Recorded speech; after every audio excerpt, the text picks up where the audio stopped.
Hey YouTube, that's just an update on my sled. I got my parts in, they're right here.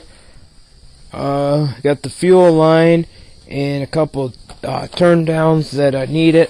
For the longest time I already opened it up.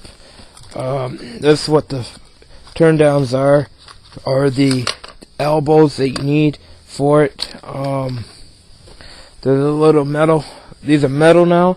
I used to have plastic, which they don't carry anymore, and these little rubber, well, I want to call them bushings, that they rot out on my tank, because my tank ain't designed for having oil and gas mix. Mine's a oil injected sled, which I have no clue if it runs or not anymore. And I don't personally want to try to blow my motor, because I just got it running. And here's the old ones. I don't know if you guys can really see these, but these are what they used to have back then. They still have them to a point. And these are the new ones now. I'll actually lay them right there and let you guys look at them. That's what the comparisons are. And with the thing, I did put 5 miles on the sled yesterday. Drove it. She was running kind of rough at the end. After an hour and a half, I'll let you see the speed on, so I'm not lying. It's got 4,258 miles on it. Had 4,253 miles on it when I started yesterday. She did blow. I don't know if she blew. I know she was spitting gas into the brazier. Pretty bad. I know she was doing that. Every time you started on a cold start, she used to bark to the car, throw flames, which I don't know if that's normal or not. I know it's not, but a lot of people say it is. And the other thing, yesterday every time my pull started, blue smoke used to roll out through the exhaust, and then she backfires hard. It sounds like a shotgun going off. I know that ain't normal either. But that's basically what happened. I was going to do a video on the startup, but she wasn't really running correctly. But I will do a video on how to install those things. If a lot of people have this type of sled and wondering how to do it, it's easy, but it's also not easy at the same time. It's really hard to explain to you guys. Right now I'm looking to see if I have a light on handy, and I do. Just give me a second. Let me get this plugged in over here. And this is a 1980s sled, if you guys are just catching up on it. Just an update. I'm going to show you how to install these rubbers now. Okay. Now, this is how you guys would like to do. Okay. I'll be focused right on the hole. And now you just take your rubber. I'll get this light better. Okay, see this hole there? You take this rubber and it just pushes in like that, and then it just goes in just like that, and then you make sure that's in. Okay, that's how it works, all the way to flush.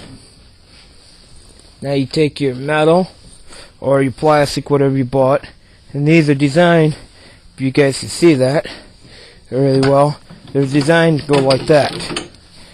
If you guys can really see that or not, that's how they're designed. And you take your tape and you push in, and man, these are new. And they're a lot harder than what they actually look like. So I'm putting quite a bit of force on this tank. Or sometimes you guys can rock it back and forth and it work, or who really knows how it works. Sometimes it don't want to work. Sometimes it does want to work.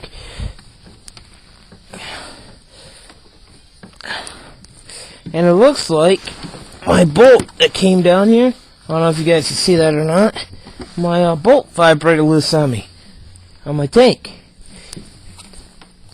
That's just great, ain't it? But this is how you put this in. It don't look like it's going to be really easy. It ain't the easiest fix. But yeah, I think you guys get the gist of how it goes on. It's not the easiest thing to do. Yeah, it ain't easy. And then all you do is you take your fuel line and I'll show you that in a second. If I can get this thing to stay here or not. Alright, there we go. Now, sometimes you gotta work with this sucker. These are new and they're OEM over the market parts. You go to Google, type in snowmobile parts, and you can find them. A lot of times, where I'm getting most of my parts, because it's like so old that the dealer don't carry them. And if the dealer has them, they're gonna be irate. It's just like the parts I need for the carburetor rebuild. $15 for just one jet, and I can get the rebuild kit for the same price. Comes with all the gaskets and everything I need. I mean, what would you do? Cheap or expensive? I go the cheap way. I'm always a cheap guy. Hate going expensive routes. Well, I can't get this gate thing in, but I did pick up 2 of these because I had 1 good and 2 bad. But next time around, I will have both of them replaced, and hopefully it'll be fun. Don't really know. Who really knows around here anymore? And the reason why I got 1 plastic and 1 metal is because I'm using the plastic for the the plastic's going to go in because all your force, your vibration and crap like that is always outside of the tank. If you guys understand what I mean by that. You guys, so you're jarring. You put the hood down. I don't know if you guys can really see this. They're not really in right away. But see how the fuel level gauge is, and your leg's constantly there, constantly laying right here, and the hood lays down here. So what that's going to do is going to knock them off. And if you're in here where my finger's at, where the hole's at, that's where the plastic key is going to be. So you don't have a lot of worries about it, of it falling off or breaking off. I mean, it's a smart idea if you guys actually do that way around. That's what I would do, but that's me. And these keys ain't going in like they should go in. I don't know why. Who knows? Little update. When somebody from Ontario, Dave's farm, they got 40 inches of snow in 2 days, and I only got not even a foot of snow yet. I wish I had that snow, doing. And another buddy of mine yesterday went snowmobiling and almost hit a Bambi deer. Now what type of crap is that? It means a lot, don't it, guys?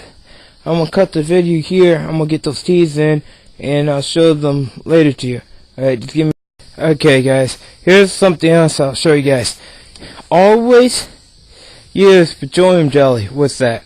I just had to go back in the house and look up on my reference I have. I've got a reference that I don't really use much, but always use that. It would make them go in easier. I'll show you how to do it right now. I had to pull these guys back out because they don't look like they're going in. Not really well. Okay. See, that's what they look like when they start going in. But they get better. Give me a second. Okay. All you do, and see that? You put it around there. You don't have to worry about it getting your fuel. It won't hurt nothing. I mean, if you're that worried, make it clean up a little bit. That's what I'm going to do. But that's how it is just for the fuel level gauge. And then you should be able to pop it in. hopefully it should just pop back in. Well, if I can actually get my hands to be ungreasy for a few minutes. Sorry for the poor video. I don't have somebody else to record for me. Now you take your thing, and I'm not showing how to put these rubber garments back in. I'll let you guys just give me a minute.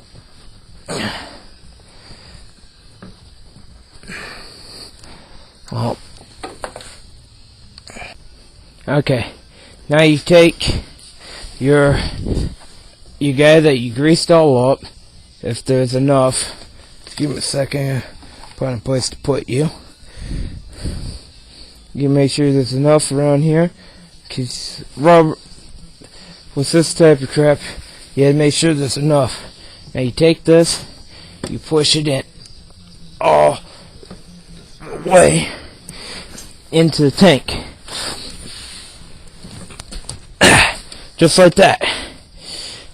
See how I did that one? See how flush she is? Now you just clean up around it, and she is a flush install. That's how you put one of those in my tank. I'll be back, and I'll show you the rest of them. I'll catch you guys in a few on the rebound. Peace.